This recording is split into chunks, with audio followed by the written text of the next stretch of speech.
All right, so this is a combined lesson of 18.2 and 18.3. We're kind of combining it, doing a little bit different than we have in years past because I'd like to get the quiz out of the way before we leave for our 4-day weekend. And I feel pretty confident doing it because 18.3 is super, super easy, okay? All right, so let's skip ahead on your note or in your packet, homework packet. We're gonna skip ahead to 18.3, run through it really quickly. Then we'll go back to 18.2 because that's the one that takes a little bit more thought to do, okay?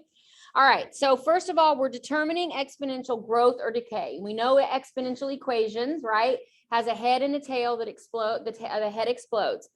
If the head explodes one way, it's growth. If it explodes the other way, it's decay. The way you can tell, you always read graphs left to right, like you read a sentence. So if you're looking at this left to right, does it fall left to right or does it rise left to right?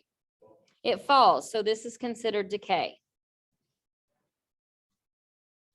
Looking at example B, it starts low, that's the tail, then the head shoots up this way. Reading it left to right, it grows, right? It grows, it gets bigger as you read left to right.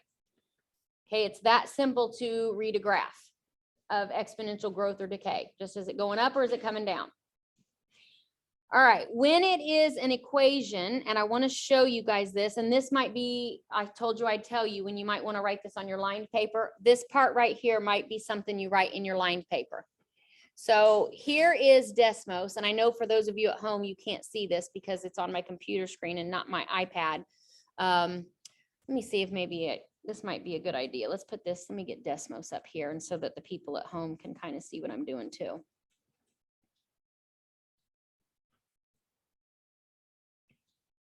All right, so your base is what holds up your exponent. We know that. In an exponential equation, what is your exponent always going to be? No, that's quadratic. An x. An x in your exponent is exponential and it explodes. So if I write an equation, can I do it on here? Where's y? Well, let me do it. Nope. This may not work. I may have to just let you in class see it and just talk through it at home. I can't find. Where do you see that? Ah, aren't you guys smart? This is why technology is not always for the old people. All right, so if we do y equals, and I'm going to pick a base of 2, and then let's see, how do I get it up in the exponent? You can tell I've not done this on my iPad before. I usually just always do it on my Chromebook. How about this? Oh, okay, I think I just showed myself. 2, would you, okay, there. All right, perfect. Let's see if that works. Oh, it worked. Thank you guys. Teamwork makes the dream work. Okay, so you'll notice if the base is a number greater than 1, okay, so on your homework here, you're gonna write yourself a note, and this I would put on your lined paper, okay? If your base is greater than 1, then what did our graph do? We saw that it was growth. Okay, now let's look at what happens if we put in 1, that is y equals, and let's do 1/2. Let's see. No, how do I do 1/2? 1. Do you have to divide it? Divided by, you guys are so smart. 1 divided by 3. And then we're going to raise that to the x. Okay, so this is, notice our base is less than 1, right? It's a fraction, and it can also be expressed as a decimal. Would you flip that top light off for me? I think it'll make it easier. Perfect. Okay, what happens on our blue one? Do we have growth or decay? We have decay. So if your base is less than 1, you have decay. Okay, and I want to show you what happens, and you don't have to write this down because you don't have to know this necessarily for indicator 28, but I just want to show you. If your base equals 1, I want to show you what it does. So your base either has to be greater than 1 or less than 1. It can't be 1, and I'll show you why. If your base is actually 1, equals 1 raised to the x. Notice it's not exponential. Okay, so 1 is not an option. It either has to be less than or greater than. Okay, so with that in mind, okay, this is the part, like I said, that you should probably put in your lined notebook paper so that you have access to. Let's actually put it into practice. Looking at number C, or letter C. Now, the multiplier doesn't matter. You can do anything you want with a multiplier, okay? Totally does not matter. The only thing that matters is the base, okay? So in letter C, is the base greater than 1 or less than 1? And don't let the fraction trip you up. It's what? It's greater than 1 because it's 3 over 2, which is really 1.5. So this would be an example of growth. Okay, looking at F, again, the multiplier doesn't matter. You ignore it. You just look at the base. Would this one be an example of growth or decay? 1 over 4? It's less than 1. It's a fraction or a decimal that's less than 1. So this would be an example of decay. Does that make sense? I see a few looks of concern. Is there a question anybody has? Again, the multiplier doesn't matter. Don't distribute it first. Ignore it completely as if it's not even there. Okay, multiplier doesn't matter. Multiplier doesn't matter. You only look at the base to determine growth or decay. Now, if you're going to write your own equations, okay, notice every equation starts y equals. You can get as fancy as you want with a multiplier. I don't care if you put one or not. But what matters is that for growth, your base has to be something greater than 1. I don't care what it is. And there has to be an x in the exponent for it to be exponential. And for decay, again, you can get as fancy as you want with a multiplier if you want to put one on there. But your base, either a fraction or a decimal, so you could put 0.2, has an x in the exponent. So that is a proper exponential equation. All equations need to be y equals.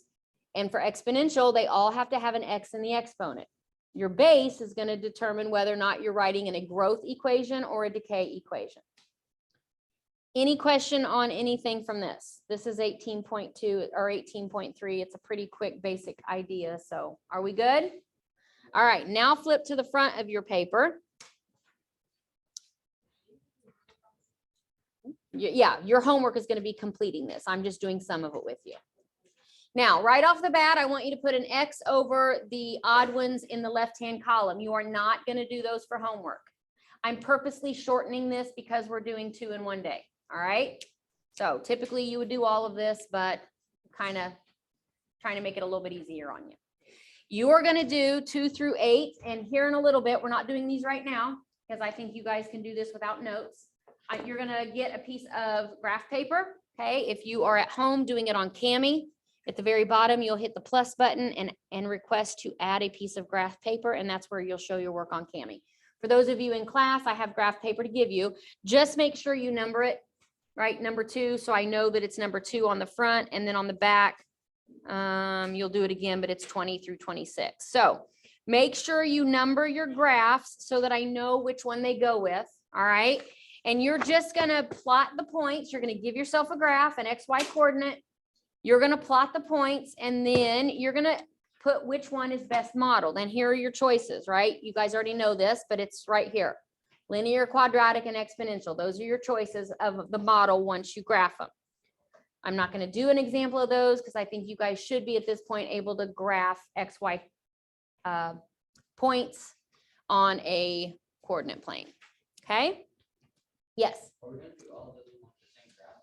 No, you will. That's why I said number your graph. So you're going to draw a little graph here and number it number 2. You're going to graph number 2. Then over here, number 4, 6, 8, and on the back side, you'll do like 22, whatever the 20s are. All right. Little separate individual graphs for each one of these. Make sure you number them. All right. I want to jump down to here, and this is where you're probably going to want to put some notes on your lined paper because this concept can get, it's not hard. It just takes a few steps. Okay. So instead of graphing these points and looking at how they graph, we're actually going to do a different test here. And the test is called differences in ratios. Okay. And there is I want to show you this and then I'll put it into practice here. There is a first difference. Okay. There is a second difference. And then if neither one of those work, you go to ratios. Okay, so you kind of do your test in this order. So you're going to test whether or not a table of data ends up to be linear, quadratic, or exponential based on these tests. Now, if it passes the first difference test, and you'll see what that means here in a second, that means that it is linear. Okay, if it passes the first difference test. If it doesn't pass the first difference, then you check second difference, and if it passes that test, it's quadratic. And if it fails both the difference tests, then what's left? Exponential. Okay. And I'll show you what that looks like now. So let's go back up to these tables, and I'm going to kind of do these in different orders because I want to do them in the same order of first, second difference. So if you look at this number 10, I can already see that my X's change constant, right? They go up by 1 every time. And spoiler alert, every single one of these, your X's are going to have a constant increase. Okay, your X's are a constant. +1, +1, +1, +1. That's how they change. Now you want to test how your Y's change. What does it take to go from +3 down to -2? It's a -5 move, right? This is testing first difference. I'm figuring out what is the difference between all my Y's. What is the difference between -2 and -7? Also -5, right? You should already you should see that first difference is going to work out here, but let's go ahead and play it out. -7 to -12, that's a drop of -5 or a difference of -5. And -12 down to -17 is also a difference of -5. Think about linear equations. To have a straight line, you need a slope that is constant, right? Up 1 over 2, up 1 over 2. This particular move would be your change in change in Y's. It's been a while since I've taught linear equations. Change in Y's over change in X. So the slope here is down 5 over 1, down 5 over 1, down 5 over 1. That constant change keeps your points all in a straight line, which means this qualifies as a linear. And if you took the time to graph all of these points, you would see that they all line up perfect in a straight line. This is a linear graph. This is a way to test models without graphing them, okay?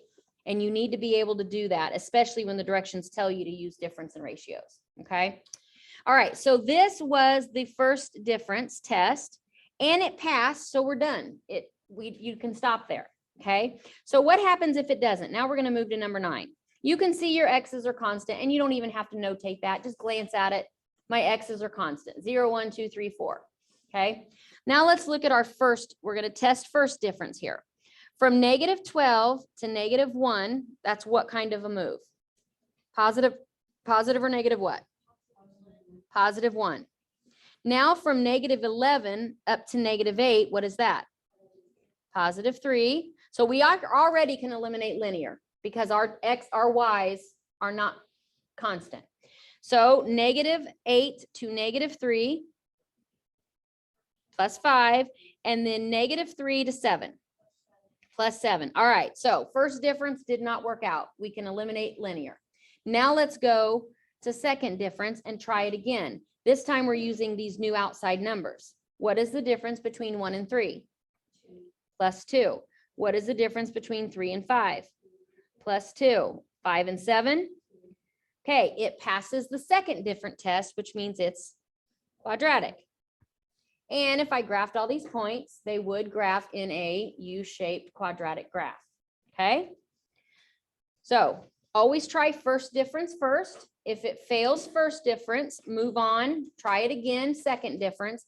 If it fails both, process of elimination, it's exponential. But I do want to show you, can you not, look at your X's, they're constant, right? 1, 2, 3, 4. Yes. So since like we're going to do this on 9, 10, 11, can we do that on 2, 4? No. And the reason why is look at your directions. Graph each set, difference in ratios. Your directions tell you how it wants you to do it. Okay.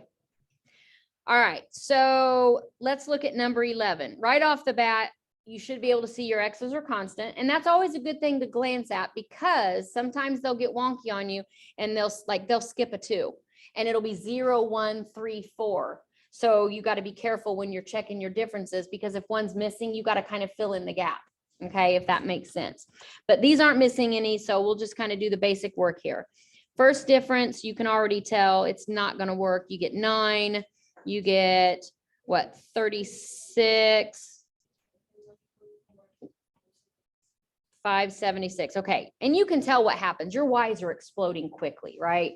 Again, here you can see very quickly, second difference is not going to work. Okay, your numbers are way too far apart. So this is by default exponential. But what you want to look at is what is happening. What is the multiplier? Because exponentials explode at a certain rate. So if you got to look for a pattern, and sometimes this will take, sometimes it's multiplying by a whole number, has a multiplier of a whole number, or it can have a multiplier of a fraction if your numbers are getting tiny really fast. But can you notice a pattern? How do you get from 3 to 12? Times 4. Test it. Does it work the rest of the way? It's exponential, but I also want you to put that your multiplier is times 4. Okay, because from get, and then test it. To get from 3 to 12, if you multiply 3 times 4, you get 12. If you multiply 12 times 4, you get 48, right? If you multiply 48 times 12, you get 192. And if you multiply 192 times 4, you get 768. So the multiplier of 4 is what your multiplier is with this exponential, okay? So these are the tests. When the directions tell you to use difference and ratio, always check difference first. And then by default, you know it's exponential, but you still want to state your multiplier, okay? All right, number 12, and this is a good question, kind of that goes to what Zane asked. It says, what type of function best models these ordered pairs? And it gives you a list of ordered pairs. You could graph these and you could probably see what model it is, but is that what the directions say? It specifically says use difference and ratio. To use difference and ratio, you've got to have them in an XY table so that you can check your first difference and your second difference. And I have a hint here in your homework to put it in an XY table that looks like the ones above. Put your points in an XY table, then check your differences, okay? Same thing for number 13. Put it in a table, then check your differences and your ratios, all right? Good with that? All right, I want to flip to the back and just make sure none of them skip any, and they do not. On the second half of your homework on page 2, I would like you to X out 21, 23, and 25. I'm throwing those out to shorten your assignment a bit.